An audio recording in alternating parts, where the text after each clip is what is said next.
بسم الله الرحمن الرحيم الحمد لله رب العالمين والصلاة والسلام على سيدنا محمد وعلى آله وصحبه أجمعين أما بعد. Welcome to our second presentation on the history of 1914 and beyond the making of the modern Muslim world. And today I am honored to have our dear colleague. He's well known to all of us, mashallah tabarakallah, one of the very active members of our community, Dr. Nabil Bayakli, and he will be joining us, and inshallah the bulk of the presentation will be his. I wanted to just start off by two things. Number one, the status of Jerusalem, of Palestine in our tradition, and number two, a very brief history for those of you who didn't attend on Wednesday. How many of you did not attend on Wednesday? So we have just a few who were not able to attend on Wednesday, so just 2 or 3 minutes on that. Now, Jerusalem, as we all know, Baytul Maqdis, and in fact the broader land of Sham, in Arabic, Sham. And when the Quran and the Sunnah references Sham, the reference is not to modern Syria only. Modern Syria is one section of the classical Sham.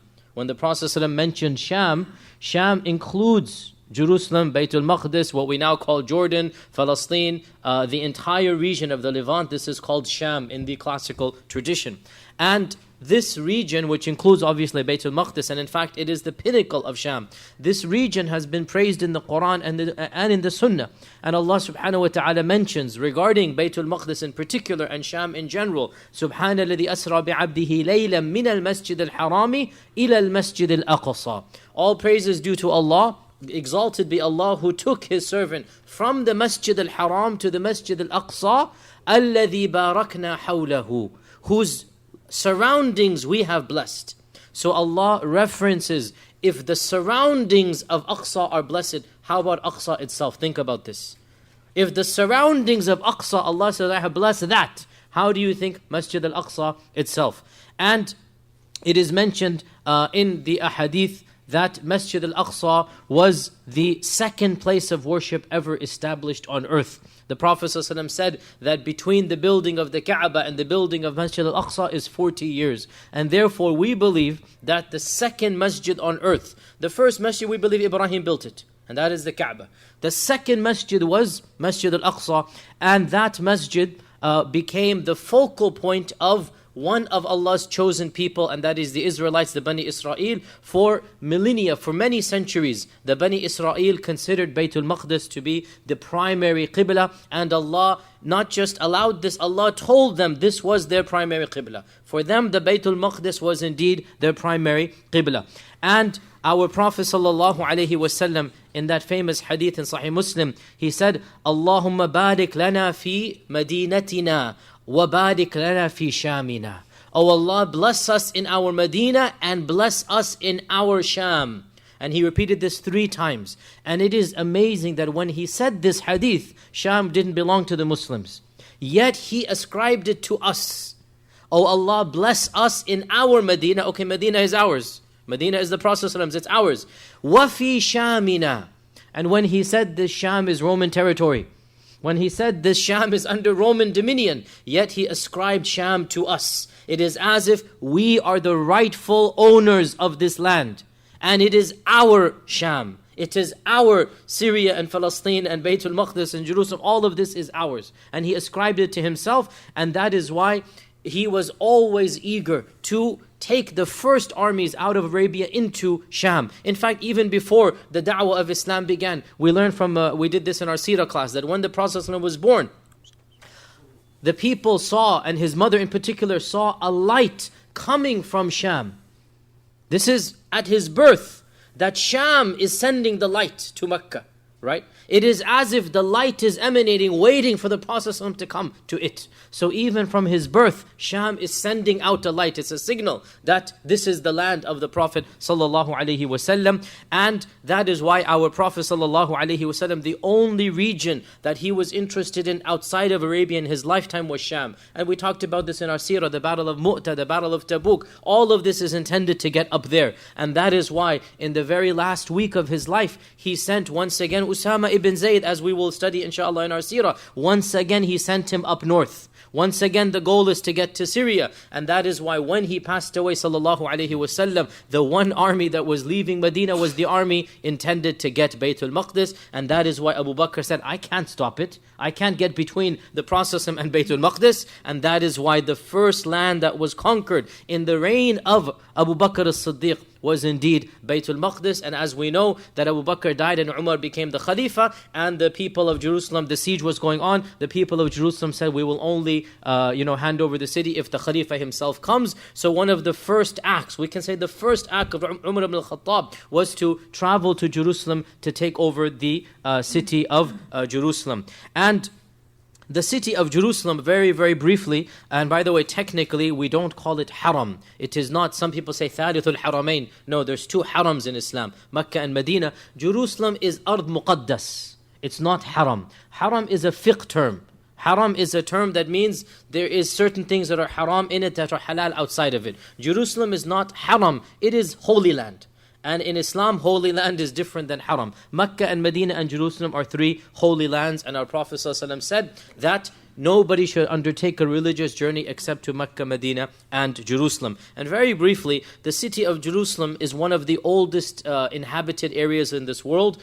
We know from archaeological evidence that people have been living there for over 5,500 years. One of the earliest civilizations ever in the history of humanity, one of the earliest continuously inhabited regions of earth is this land of Jerusalem. And both Muslims, Christians, and Jews, we all venerate this land, and we all believe that Dawood alayhi salam, of course we believe that Yaqub and his progeny lived in the vicinity, and then they went to Egypt, as we know. And then Dawood alayhi salam, he was the one who conquered it in 970 BC.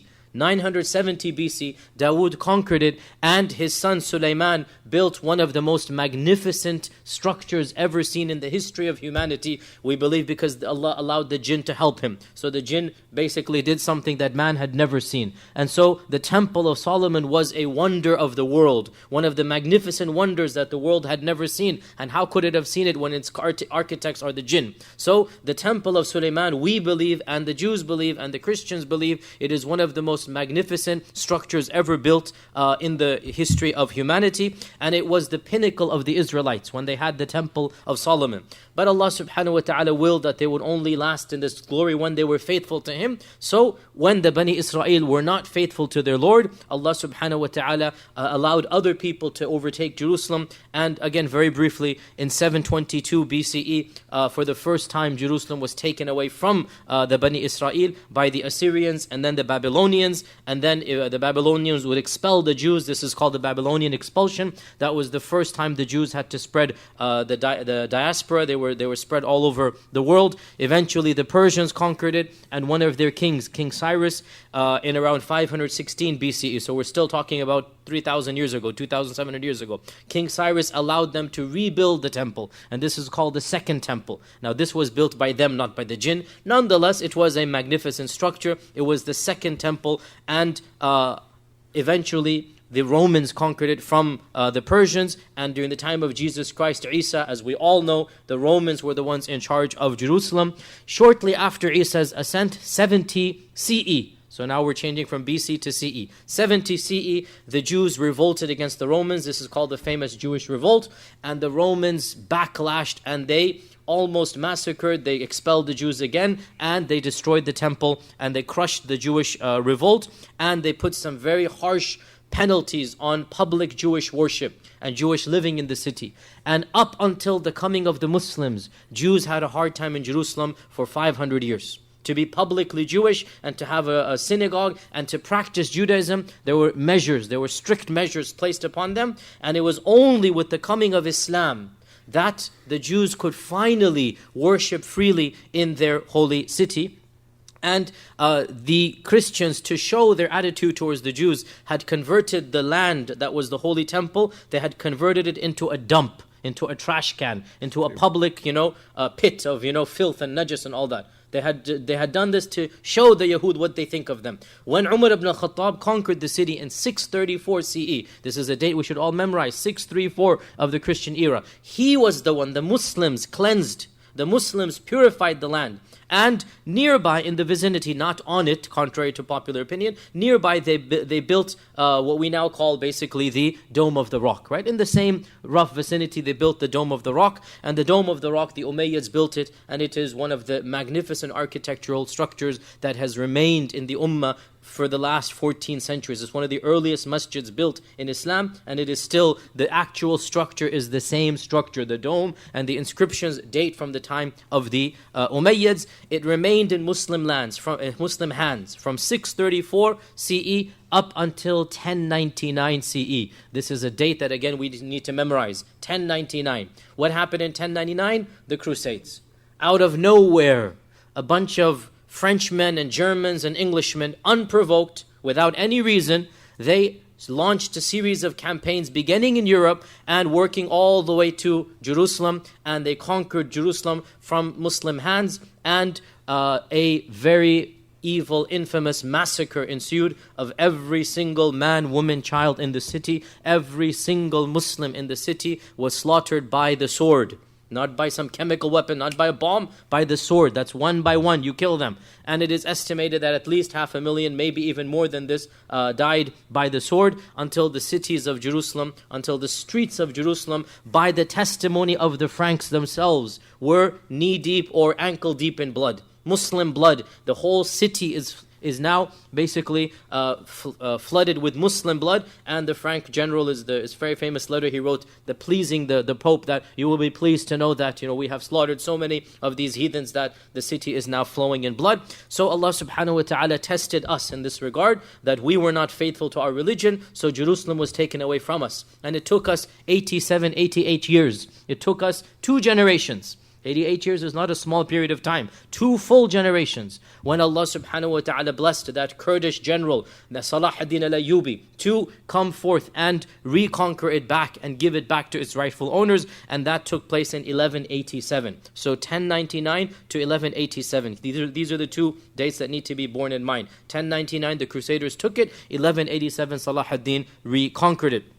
And after that time, it has remained in Muslim lands for up until recent history. The Ayyubids, and then the Mamluks, and then the Ottomans. All of them are taking care of Baytul Maqdis. Jews, Christians, Muslims are all allowed to worship. For the first time, you have churches and synagogues and masjids side by side, and there is complete freedom of every religion to worship as it pleases. This didn't exist in the times of the Romans. It didn't exist in the time of the Crusades. Only under Islam you had all of the religions flourishing, and this was to change in 1917, as we said in our Wednesday class, when General Allenby entered Jerusalem after 800 years of Muslim rule. General Allenby entered Jerusalem and reconquered it for the British, and more than 96 years, 95 years have gone this time around. Last time it was 88 years. This time, you do the math. 1917, and now we are in 2014 has just begun, right? 97 years basically has gone by this time, and it has been away from our hands. Allah knows who will be the next Salah ad-Din. Allah knows what's going to happen, but we firmly believe that that land is our land. That, as our Prophet ﷺ said, "Barik lana fi shamina." That is our territory. It is Allah's right and privilege to us that He has given us. And Allah Azza wa Jalla knows what the future will be. Very quickly, for those who did not attend on Wednesday, there's only 2 or 3 things that we can say in this short period of time. And that is that the British double-crossed the Muslims multiple times by promising the same land to different people. They promised it to the Arabs. They promised it to the Arabs if they revolted against the Muslims. Against the Ottomans. Yes, against the Muslims. One group of Muslims, if they fought against another group of Muslims, the British said, we'll give you Baytul Maqdis, we'll give you a free Jerusalem, a united Arab caliphate. And this was promised to the Sharif of Mecca, who was the most prestigious Muslim ruler at the time, and the only ruler who could really have a claim against the Ottomans. So the British bribed him and promised him that if you fight against the Ottomans, you will be given a united Arabia spanning from east and west and north and south. The entire caliphate will be handed over to you. And he was paid money, and he was given false promises. And while this is going on, the British have already decided that they want this land for themselves. And this is the Sykes-Picot Agreement, that top secret meetings between the British and the French and the Russians. And the Brits say, we're going to keep this land for ourselves. And they promise what is now Lebanon and other lands to France, and they promised Constantinople, Istanbul to the Russians. And they said, we will keep Urdun and what they called it Transjordan at the time. Transjordan is what we now call Palestine and Israel and Jordan and Syria. This is basically Transjordan. The Brits said, we're going to keep that. As they're making this, they then promise it to the Zionists as well, and this is called the Balfour Declaration. And the Zionists were given this. We said there are many reasons. Perhaps the most obvious reason was that one of the leaders of the Zionist movement was a very, very influential businessman who's producing stuff that is needed for their bombs. That's acetone. Okay. They needed for their. He was a chemist. He was a chemist, and he also owns the company that's producing acetone. And it is said that when the issue of negotiations and payments came, he said, I don't want your money, I want Palestine. This is what I want if you want my acetone. I don't need your money, I want Palestine. And so they promised him with the Balfour Declaration, and that's where we ended in 1918 and 1919. We ended over there, and I'm going to now hand it